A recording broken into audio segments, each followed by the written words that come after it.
अस्सलाम वालेकुम वरहमतुल्लाहि वबरकातुहू औज़ु बिल्लाहि मिनश शैतानिर रजीम बिस्मिल्लाहिर रहमानिर రహీం శాపగ్రస్తుడైన సైతాను బారి నుంచి సృష్టికర్త అయిన అల్లాహ్ యొక్క రక్షణని అల్లాహ్ యొక్క సాయాన్ని రక్షణ వేడుకుంటూ ఉన్నాను ఆమీన్. అల్లాహ్ ప్రవక్త ముహమ్మద్ సల్లల్లాహు అలైహి వసల్లం గారిపైన శాంతి సుఖాలు కురిపించండి వల్ల ఆమీన్. ఖురాన్ మరియు హదీసుల్లో ఉన్నటువంటి ఇస్లాం విషయాలని మనం తెలుసుకుంటూ ఉన్నాము.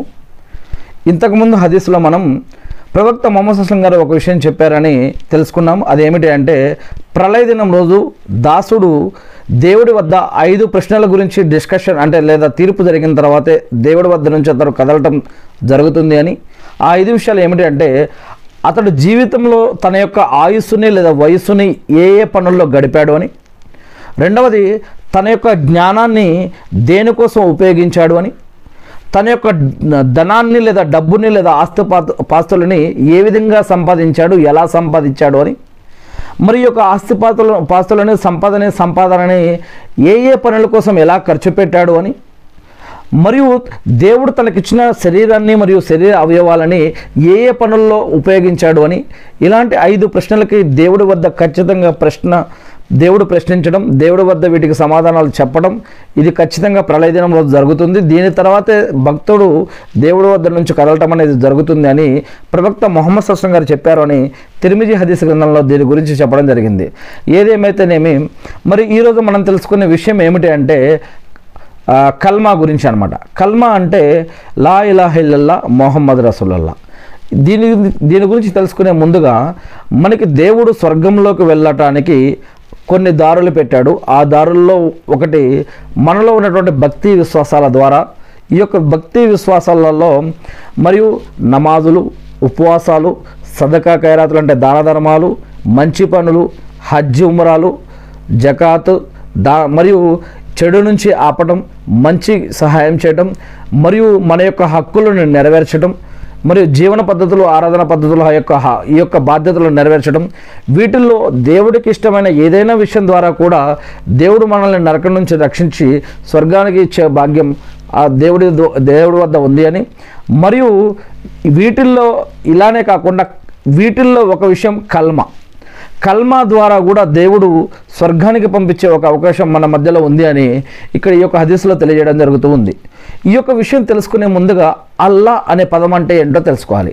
అల్లా అనేది అరబ్బీ పదం. మనం ఇప్పుడు ఖురాన్ గురించి తెలుసుకుంటూ ఉన్నాం, హదీసుల గురించి తెలుసుకుంటూ ఉన్నాం, ఇస్లాం గురించి తెలుసుకుంటూ ఉన్నాం.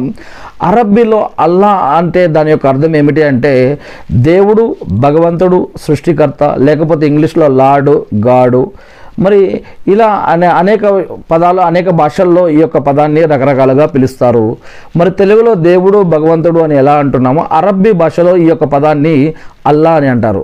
మరి లా ఇలాహ ఇల్లల్లా అంటే సృష్టికర్త తప్ప ఇంకెవరిని ఆరాధించడానికి వీల్లేదు అని, అంటే ఆయన సృష్టించిన వాటిని కాకుండా ఆ సృష్టికర్తను ఆరాధించాలి అని. ఆయన సృష్టించాడు. ఏమేమి సృష్టించాడు?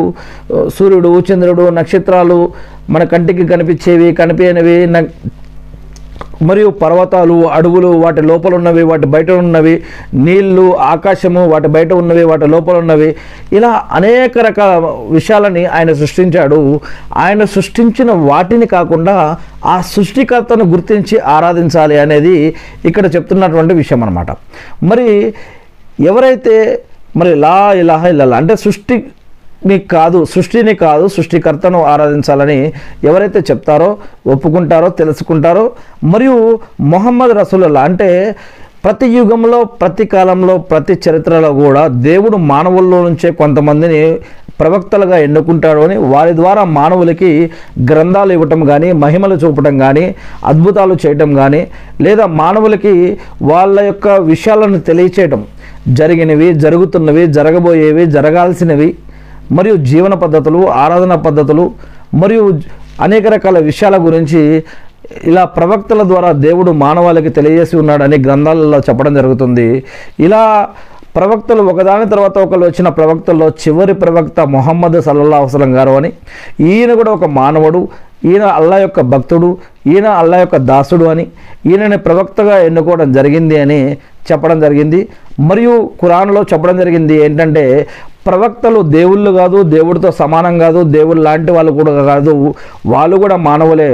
వారు కూడా అన్నం తిన్నారు, కొంతమంది పెళ్ళిళ్ళు చేసుకున్నారు, మరియు వాళ్ళు కూడా పడుకున్నారు, లేచారు, వాళ్ళు కూడా పుట్టారు, వారు కూడా మరణించారు. ఒక్క ఈసా అలైహిస్సలాం గారి మాత్రం ఆయన్ని పైకి ఎత్తుకొని వెళ్ళడం జరిగింది, మళ్ళా కయామత్కి ముందు ఆయన తిరిగి రావడం జరుగుతుంది అని ఇలాంటి అనేక విషయాలు ఖురాన్లో చెప్పబడ్డాయి. ఏది ఏమైతేనేమి లా ఇలాహ ఇల్లల్లా మొహమ్మద్ రసూలుల్లా అనే ఈ యొక్క కల్మా ఎవరైతే చదువుతారో వారు ఎప్పటికైనా సరే అల్లా తలిస్తే వారు స్వర్గంలోకి ప్రవేశిస్తారు అని ఇక్కడ ప్రవక్త మొహమ్మద్ సల్లల్లాహు అలైహి వసల్లం గారు చెప్పినటువంటి విషయాన్ని హజరత్ ఉబాదా బిన్ సామిత్ రజల్లా గారు తెలియజేస్తూ ఉన్నారు.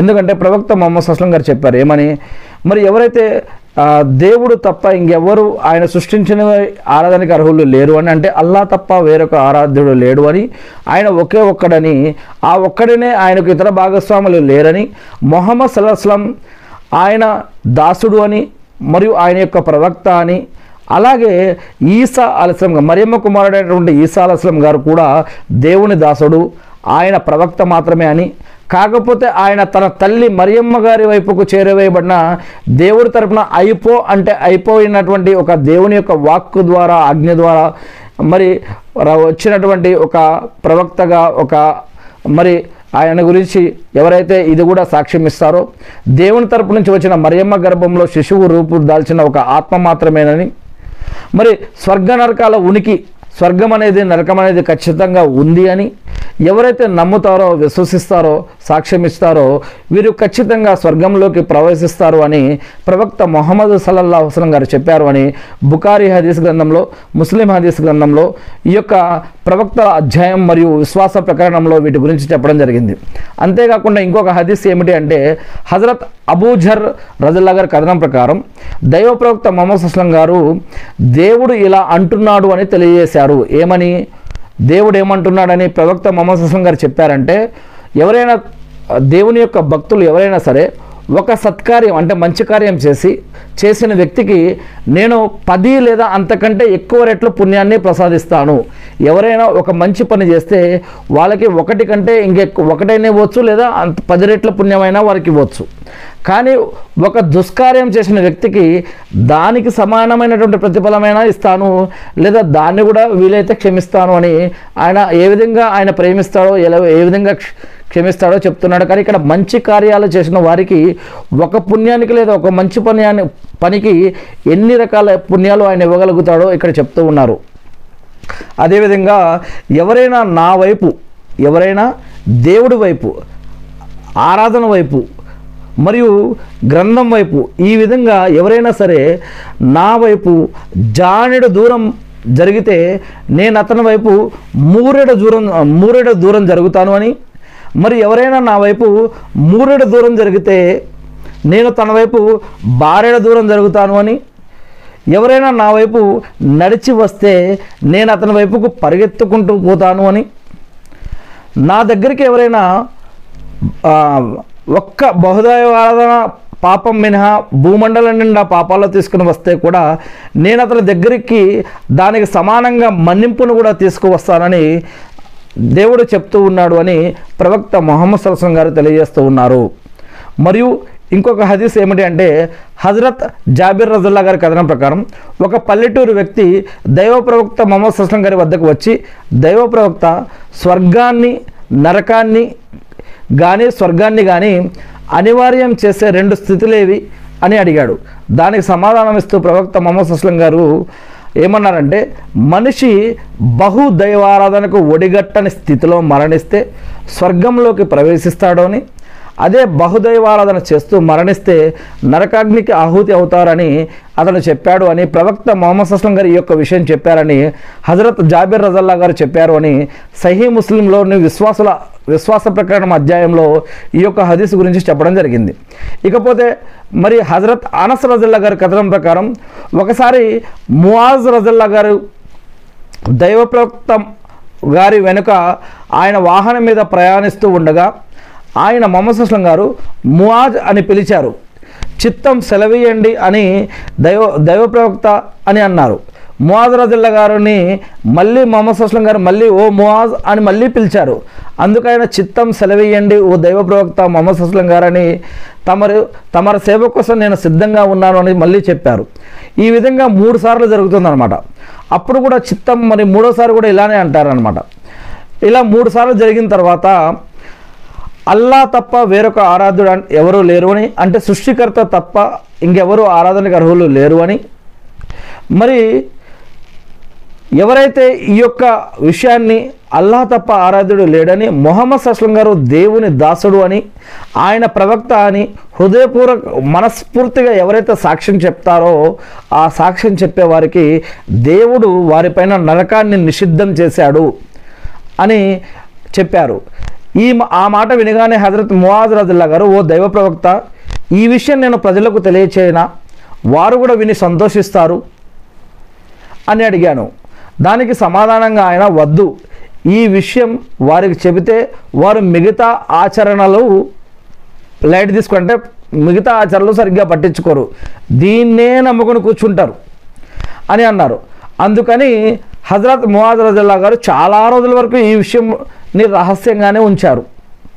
కానీ ఆయన చనిపోయే కొద్ది రోజుల ముందు ఈ హదీస్ని కనుక వెల్లడించకపోతే జ్ఞానాన్ని దాచిపెట్టుకున్న కారణంగా తాను పాపినైపోతానేమో అన్న భయంతో అతను మరణించే ముందు ఈ యొక్క విషయాన్ని ప్రజలకు తెలియజేశారు అని బుఖారీ మరియు ముస్లిం హదీస్ గ్రంథంలో ఈ యొక్క విషయం చెప్పడం జరిగింది.